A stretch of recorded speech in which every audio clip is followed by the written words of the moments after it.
प्रिय छात्रों, आज के दिन का इंस्पिरेशन सेंटेंस बोल लेते हैं। हर सपने को अपनी आंखों में रखो, हर मंजिल को अपनी बाहों में रखो, हर जीत है आपकी, बस अपने लक्ष्य को अपनी निगाहों में रखो। ठीक है, तो इस तरह से अपने लक्ष्य की ओर बढ़ते हुए आज का जो टॉपिक है वो हम सार्थक अंक ले रहे हैं, सिग्निफिकेंट नंबर्स। जैसे आप देख रहे हो स्क्रीन पे, इसके सिग्निफिकेंट नंबर क्या है कि किसी भी पिछले वाले वीडियोस में हमने देखा था कि हम किसी भी भौतिक राशि को अगर नाप रहे होते हैं, ठीक है, तो उसका कुछ मान आता है। जैसे हमने नापा था कि 2.35 सेंटीमीटर। ठीक है, तो इसमें दो चीज़ें हैं। क्या क्या हैं? एक तो ये आंकिक मान है, इसको हम कहते हैं न्यूमेरिकल वैल्यू, और दूसरा होता है उसकी यूनिट, ठीक है, जो है सेंटीमीटर इन दैट केस। तो यहाँ पर जो 2.35 है, हम इसके ऊपर फोकस कर रहे हैं, हमारा मुख्य फोकस इस पर है। तो इस आंकिक मान या इस मापक मान में हमको आइडेंटिफाई करना है कि ये जो न्यूमेरिकल मान है, आंकिक मान है, ये किन किन प्रकार के अंकों से मिलकर बना है। ठीक है, तो ये दो प्रकार के अंकों से मिलकर बनता है। इसको कहते हैं विश्वसनीय अंक, और एक होता है इसमें संदिग्ध अंक। ठीक है, कौन सा विश्वसनीय अंक होता है, कौन सा संदिग्ध होता है? तो संदिग्ध अंक जो है, ये लास्ट वाला जो नंबर होता है, कोई भी मापक हो जो उसमें लास्ट वाला जो अंक होगा वो आपका कैसा कहलाएगा? संदिग्ध अंक कहलाएगा। और आगे के जो 2 और 3 दिखाई दे रहे हैं आपको, ठीक है, ये दोनों कैसे हैं? आपके विश्वसनीय अंक हैं। ठीक है, एग्जाम्पल में देख लेते हैं और एग्जाम्पल से क्लियर हो जाएगा। तो जैसे एग्जाम्पल दे रखा है इसमें 4.25 मीटर है। ठीक है, और इसमें जो 4 और 2 हैं, ये आपके कैसे अंक हैं? विश्वसनीय अंक हैं, विश्वसनीय एवं निश्चित हैं। ठीक, फाइनाइट। जबकि अंक जो 5 है, जो लास्ट वाला अंक दे रखा है, ये आपका कैसा अंक कहलाएगा? ये संदिग्ध अंक कहलाएगा। ठीक है, इस प्रकार इसमें कुल कितने सार्थक अंक हो गए? अगर सिग्निफिकेंट नंबर किए तो how many significant number in this digit? There are the 3 significant number, 4, 2 and 5। ठीक है, similarly in the next example 3.152 kilogram जो है दे रखा है इसमें, तो इसमें 3, 1 एंड 5, 3, 1 और 5 जो है आपके विश्वसनीय और निश्चित हैं। जबकि लास्ट वाला जो डिजिट है 2, ये आपका सिग्निफिकेंट नंबर, संदिग्ध अंक है। ठीक है, ये पूरी संख्या तो आपकी सिग्निफिकेंट नंबर कहलाएगी, और लास्ट वाला जो 2 है वो आपका कैसा कहलाएगा? संदिग्ध या अनसर्टेन डिजिट कहलाएगी। बाकी के आगे के 3, 1 and 5 these are the certain digits. ठीक है, इस तरह से 3.152 की अगर बात करें तो इसमें टोटल कितने सार्थक अंक हैं? There are the 4 significant number. Clear? आगे देखते हैं। अब इन सिग्निफिकेंट नंबर्स को ज्ञात करने के कुछ रूल्स हैं। ठीक है, कैसे हम पता करते हैं? तो इसमें सबसे पहले ये है कि सार्थक अंक ज्ञात करने के जो नियम हैं उनको देख लेते हैं, अच्छे से समझ लीजिए। तो ये वाले जो वीडियोज़ हैं जो क्लास 11th के हैं, तो it is the basic fundamental of the physics. ठीक है बेटा, ये जब तक आपको क्लियर नहीं होंगे तब तक आप 12th का मैटर ईजिली नहीं समझ सकते, क्योंकि स्टेप बाय स्टेप प्रोसेसिंग होती है। एक सीढ़ी, दूसरी सीढ़ी, तीसरी सीढ़ी, या सीधे 10वीं वाली सीढ़ी पे जंप लगा देते हो, नहीं होता ना। तो इसके लिए क्या ज़रूरी है कि आप स्टेप बाय स्टेप चलें। मेरे ये वीडियोस आपके लिए बहुत अच्छे हैं। जो छात्र इंटर क्लास में हैं, अगर उनका चलो ठीक है, लेकिन इसको और देख लीजिए, क्लियर हो जाएगा। कोई भी दिक्कत हो पूछ लीजिए, कमेंट करिए, लाइक करिए। ठीक है, इंस्पिरेशन मिलता है मुझको भी आपके लिए वीडियोज़ बनाने का, और अच्छा लगता है कि आप सीख रहे हैं। हमारा देश प्रगति पर है। अगला पॉइंट देखें। ठीक है, स्टार्ट करिए। तो इसमें पहला चीज़ आती है कि नंबर 1, सभी अशून्य अंक 1, 2, 3, 4, 5 से लेके 1 to 9 तक, ठीक है, ये पूरे डिजिट जो हैं वो सब आपके कैसे हैं? सिग्निफिकेंट नंबर हैं। इसमें शून्य को सार्थक अंक नहीं माना जाएगा। इंडिविजुअली बात कर रहे हैं। ठीक है, यानी अगला एग्जाम्पल जैसे देखा 4, 3, 2, 5 में सार्थक अंक कितने हैं? 4 हैं, 4। ठीक है, 62.4 में सार्थक अंक कितने हैं? 3 हैं। ओके, इसी तरह से अगर एक एग्जांपल और ले लें, जैसे मैं एक एग्जांपल ले लेता हूँ आपका 1 to 5 ले लिया जाए। ठीक है, तो 1 to 5 में कितने सार्थक अंक हैं? इसमें 3 SN है, सिग्निफिकेंट नंबर। SN मतलब सिग्निफिकेंट नंबर। ठीक है, अगर इसमें पॉइंट लगा दिया जाए भाई, ठीक है, अब भी सार्थक अंक कितने रहेंगे? अगर पॉइंट यहाँ पर ना दे के कहीं और लगा होता, अगर ये ऐसे लिखा होता 12.5 लिखा होता, तो सिग्निफिकेंट नंबर कितने होते? There is also 3। Any doubt? ठीक है, नो डाउट, क्लियर। अब देखिए आगे, अगले पर आते हैं। दूसरा पॉइंट कहता है, दूसरा पॉइंट कह रहा है आपका कि दो अशून्य अंकों के बीच के सभी शून्य सार्थक अंक होते हैं, यानी स्टार्टिंग में और लास्ट में दोनों जगह 0 नहीं होना चाहिए, तो उसके अंदर की ये शून्य भी काउंट किए जाएंगे। तो उस कंडीशन में 6, 2, 0 0 और 3 यानी 1 2 3 4 एंड 5, ये कितने सिग्निफिकेंट नंबर हो जाएंगे इसमें? 5। ठीक है, एक और एग्जांपल ले लेते हैं। जैसे मान लो ईयर कौन सी चल रही है? 2020। ठीक है, अब 2020 में देखो, अगर इसमें हम ईयर्स नहीं लगा रहे, 2020 में ये अशून्य लेकिन ये शून्य। ठीक है, अब इसमें सार्थक अंक कितने कहे जाएंगे? अब इसमें सार्थक अंकों में ये नहीं माना जाएगा, हमें क्या लेने पड़ेंगे? ये 3, 1 2 एंड 3। तो अगर 2020 लिखा हुआ है तो इसमें सार्थक अंक कितने हैं? 3 सार्थक अंक हैं। कितने सार्थक अंक हैं? 3। ठीक है, 0 को कंसीडर नहीं करेंगे। Okay, clear. अगले पे आते हैं, थर्ड वाला देखें। दशमलव रहित संख्या में अंतिम अनुगामी शून्य यानी अशून्य अंक के दाईं अंत में आते हैं वाले अंक सार्थक अंक नहीं होते हैं। ठीक है, जैसे 5166 600 में 3 सार्थक अंक हैं, वही चीज़ ऊपर बताई थी आपको। तो अंतिम जो 2 0 हैं वो आपके सार्थक अंक नहीं माने जाएंगे, उनको आपको सार्थक अंक कंसीडर नहीं किया जाएगा। क्लियर। हम देखते कि 2020 में भी 3 है, उसी तरह से यहाँ पर देख लिया। ठीक है, अब चौथे पे आइए। दशमलव रहित संख्या यदि किसी माप को व्यक्त करती है तो अशून्य अंक के दाईं ओर अंत में आने वाले शून्य भी सार्थक अंक होंगे। इसीलिए मैंने बोला था कि अगर 0 है और उसके बाद कोई मात्रक लगा हुआ है, ठीक है, तो उसको कंसीडर किया जा सकता है। अगर आपको लिख के दे दिया जाए कि 2020 यानी 2020 इतना केजी या इतने मीटर या इतने सेकंड या इतने वर्ष, ठीक है, तो उसमें अगर आपसे कोई पूछे कि कितने सार्थक अंक हैं तो आप क्या कहेंगे? इसमें सिग्निफिकेंट नंबर कितने हैं? 4 हैं। ठीक उसी तरह से जो इसमें एग्जांपल दे रखा है कि 51600 में कितने सार्थक अंक हैं? तो they are the 5 significant number in it. ठीक है, इसी प्रकार 3000 मीटर या 3000 मीटर में अगर सार्थक अंक पूछे जाएँ तो आप कहेंगे कि इसमें कितने सार्थक अंक हैं? They are the 4 significant numbers. ठीक है, क्लियर। Any doubt? मतलब समझ में आया? जैसे एक और ले लो, जैसे 100 है, केवल 100 लिखा हुआ है। ओके, और एक जगह लिखा हुआ 100 मीटर, 100 मीटर।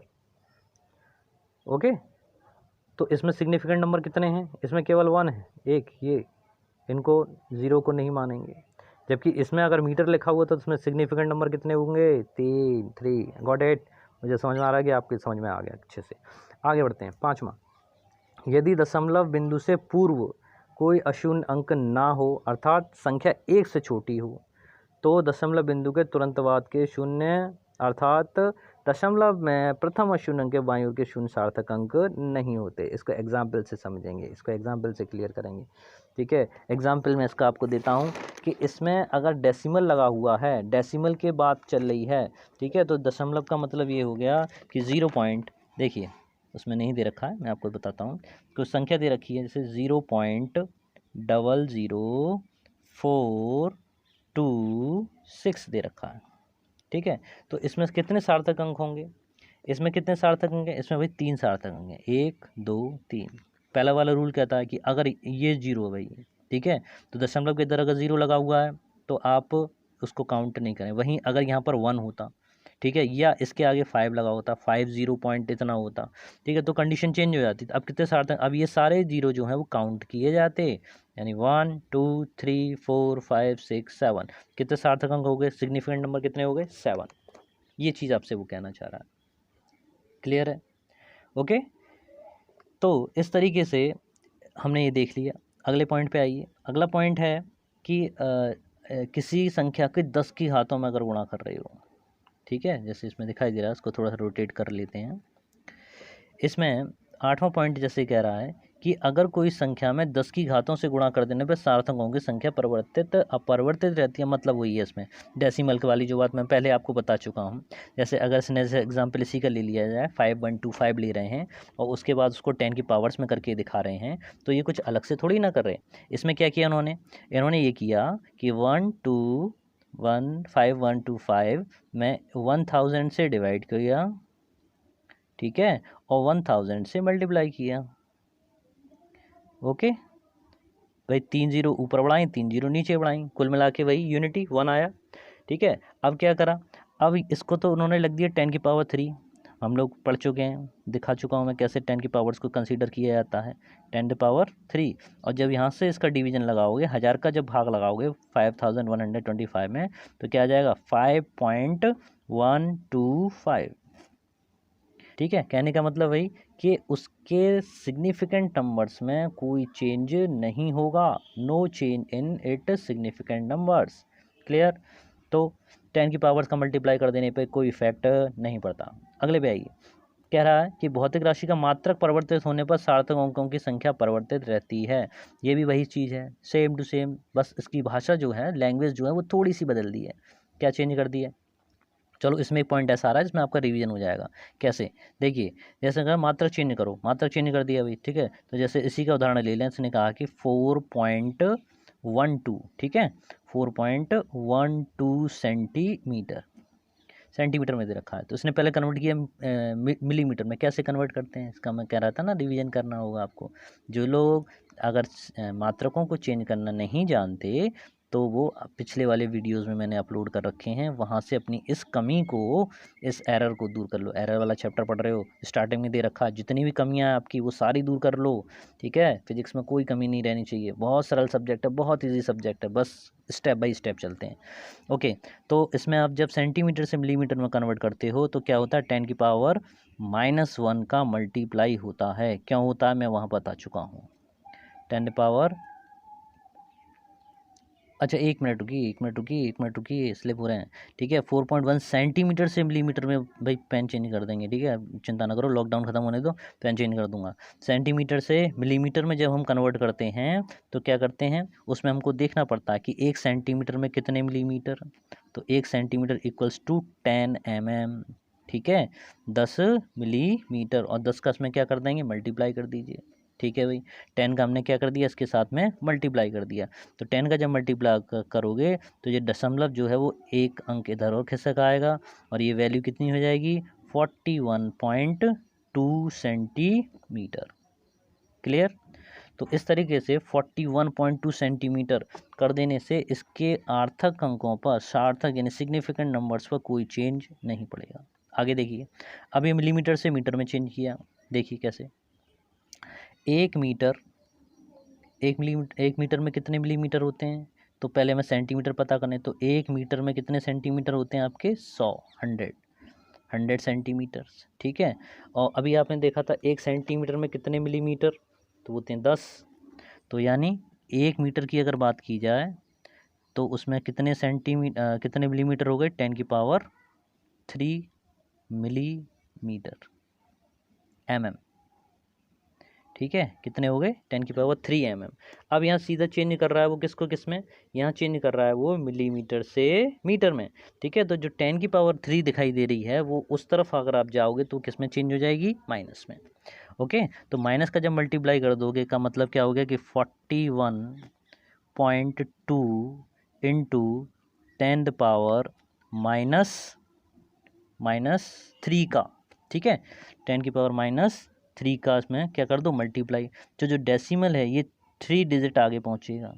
ठीक है, तो एक तो ये हो गई, 2 ये हो गई, एक कम पड़ रही है तो एक 0 और बढ़ानी पड़ेगी। ठीक है, तो कितना हो जाएगा, 0.0412। अब देखिए यहाँ पर तो कोई नॉन जीरो तो है नहीं। ठीक है, 0 दिखाई दे रहा है, तो रूल्स के अकॉर्डिंग क्या होगा, अगर इसके आगे अगर ये 1 होता, ठीक है, तो ये संख्या आपकी काउंट कर सकती, तो ये बीच वाला 0 आपका काउंट होता। ठीक है, तो ऐसा इसमें नहीं है, तो उसमें क्या होगा कि पहला 4 1, दूसरा और ये तीसरा, तो इसमें कितने सिग्निफिकेंट नंबर है, 3। तो इस तरह से आपने देखा कि सार्थक अंकों की संख्या पर कोई इफेक्ट नहीं पड़ता, तीनों में ही, चाहे वो सेंटीमीटर में ले लिया जाए, चाहे वो मिलीमीटर में ले लिया जाए, चाहे वो मीटर में ले लिया जाए, उनकी संख्या पर कोई इफेक्ट नहीं पड़ेगा। ठीक है, इसी तरह से किलोग्राम से ग्राम में चेंज करेंगे, तो उसी तरह से किलोग्राम से ग्राम में लिखने पर या ग्राम से मिलीग्राम में चेंज करने पर उनकी सार्थक अंकों की संख्या पर कोई इफेक्ट नहीं पड़ेगा। क्लियर। 10वां पॉइंट, गुणक या विभाजी कारक, मल्टीपल। ठीक है, तो इसमें क्या है कि जैसे उदाहरण में ले लेते हैं, इसमें क्या है कि जैसे भाई गोले का वक्र पृष्ठ ले लीजिए। ठीक है, पृष्ठ क्षेत्रफल ले लीजिए। एरिया क्या होता है, एरिया की बात की जाए, गोले का वक्र पृष्ठ होता है आपका 4πr², 4πr²। स्क्वायर। ठीक है, तो 4 पाई आर स्क्वायर से मतलब क्या है, तो जो 4 पाई है ये आपका क्या कहलाता है, यथार्थ नंबर, एग्जैक्ट है। ठीक है भाई, या निश्चित कह लो, ठीक है, एग्जैक्ट है, बिल्कुल एग्जैक्ट, इसके मान में कोई चेंज नहीं होगा। तो इसको आप चाहे तो 4 लिख सकते हो, या 4.0 लिख सकते हो, या 4.00 लिख सकते हो। अगर इसमें कोई आपसे पूछे कि इसमें सार्थक अंक कितने हैं, बता रहा हूँ फिर से, अगर 4 पाई आर स्क्वायर दे रखा है, या आयतन की बात की जाए तो 4/3 pi r square pi r cube दे रखा हो, ठीक है, यानी आयतन की अगर बात कर रहे हो, और पूछा जाए इनमें सार्थक अंक कितने हैं, तो आप सार्थक अंकों की संख्या क्या कहेंगे, इन्फिनिटी है। सार्थक अंक इसमें कितने होते हैं, तो उनमें सार्थक अंक अनंत लिए जाते हैं। ठीक है, तो ये रही सार्थक अंकों की तो ज्ञात करने के नियम। अगले वाले पॉइंट में हम लोग पढ़ेंगे राउंडिंग ऑफ। राउंडिंग ऑफ का बड़ा अच्छा कॉन्सेप्ट रहता है।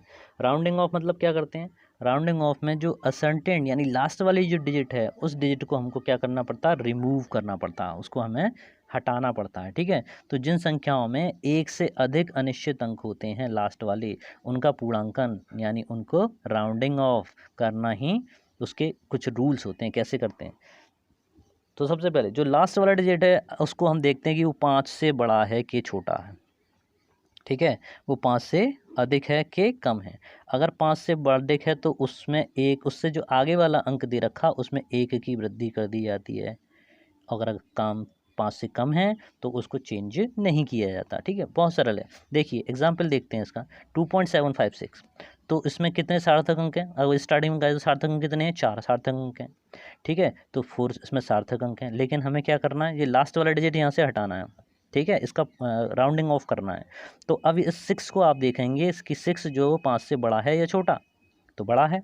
ठीक है, तो अब उसके आगे वाली जो डिजिट है यानी 5 जो आपको दिखाई दे रही है, उसमें 1 को प्लस कर दोगे। ठीक है, तो जो 2.75 था, जब आप 6 को यहाँ से हटा देंगे तो 5 में 1 जोड़ देंगे तो कितना आ जाएगा, 2.76 हो जाएगा। क्लियर। अगला वाला एग्जाम्पल देखिए इसका, 2.343 को 3 सार्थक अंकों में लिखना। अगर हम चाह रहे हैं कि उसमें केवल 3 सार्थक अंक हों, ठीक है, अभी कितने हैं उसमें, 4 सार्थक अंक हैं, तो क्या करना पड़ेगा, राउंडिंग ऑफ करना पड़ेगा। किसको हटाना पड़ेगा, सबसे पीछे जो असर्टेन नंबर है उसको हटाना पड़ेगा, आगे वाला मत हटा देना कभी। ठीक है, क्या करते हैं, लास्ट वाली डिजिट, पीछे वाली डिजिट को हम वहाँ से राउंडिंग ऑफ करेंगे। ओके, तो यहाँ पर जैसे आपने देखा कि 3 जो दिखाई दे रहा है वो इट इज़ लेस देन 3, 3 जो है वो 5 से छोटा है। तो अब इसके आगे वाले जो डिजिट है यानी 4 जो देख रखे हैं, उस 4 में हम +1 नहीं करेंगे, वो जैसी है वैसी का वैसा ही लिखा रहने दो, यानी 2.34। क्लियर, बहुत सिंपल सी बात है। ठीक है, अगला वाला देखिए। अब बात आती है कि एग्जैक्ट अगर वो संख्या 5 है, भाई जिस संख्या को अगर आप हटा रहे हो वो संख्या कैसी है, वो केवल 5 ही 5 हो, तो उसमें 2 कंडीशन पॉसिबल है। पहली कंडीशन, आपको ये देखना पड़ेगा कि उसके जो संख्या उसके आगे दे रहे जिसमें आप जोड़ रहे थे या अनचेंज रख रहे थे, वो संख्या इवन है या ऑड है। अब इवन ऑर्डर में फंसे, सम या विषम है। ठीक है, सम या विषम, सम का मतलब वे संख्याएं जो 2 से पूरी तरह से कट जाएं, ठीक है, जिनका पूरा पूरा भाग चला जाए, वो सम या इवन कहलाती हैं। ऑड क्या होती हैं, वे संख्याएं जो 2 से पूरी तरह से विभाजित नहीं होती हैं। क्लियर, तो इसमें देखिए 3.725 में हम 5 को हटाना चाह रहे हैं। ठीक है, 5 का पूर्णांकन करेंगे, संख्या का पूर्णांकन करेंगे, और ये इसमें 4 सार्थक अंक दे रखे हैं तो उसको 3 तक हमको रखना है। तो 5 का राउंडिंग ऑफ करने के लिए उसके आगे वाली संख्या को देखो, अब संख्या 5 है, केवल 5 के लिए बात हो रही है, ध्यान रखना। 2 पर आए, 2 जो है कैसा है, ये तो खुद ही एक इवन है। ठीक है, तो अब इसकी संख्या में कोई चेंज नहीं होगा, आप क्या लिख देंगे, 3.72, नो चेंज। वहीं अगर नीचे वाले एग्जाम्पल देखें, 5.835 का 3 सार्थकों का तो पूर्णांकन करने पर प्राप्त संख्या, अभी क्या होगा, अब इस 5 को हटाएंगे, अब बात आती है 3 की, तो 3 जो है वो कैसी है, विषम संख्या, 2 का भाग जा रहा है, पूरा पूरा नहीं जा रहा। ठीक है, तो अब इस 3 में आप क्या करेंगे, 1 जोड़ देंगे, 3 में +1 कर देंगे, तो ये दिस विल भी क्या हो जाएगा, 4 हो जाएगा। इसका मतलब राउंडिंग ऑफ करने के बाद आप उसको लिख सकते हो 5.84। ठीक है, समझ में आया सभी को। ठीक है, तो इस तरीके से आपने देखा कि किस तरीके से हम सार्थक अंक निकालते हैं और किसी भी का पूर्णांकन करते हैं, राउंडिंग ऑफ करते हैं। ठीक है, लाइक कीजिए, शेयर कीजिए, सब्सक्राइब कीजिए, और बड़ा ध्यान से पढ़ाई करिए बेटा। आप अभी अगर बेस मजबूत कर लेंगे तो इसका फ़ायदा आपको निश्चित मिलेगा, 100% श्योर है, इस बात को आप मान लीजिए। Thank you very much.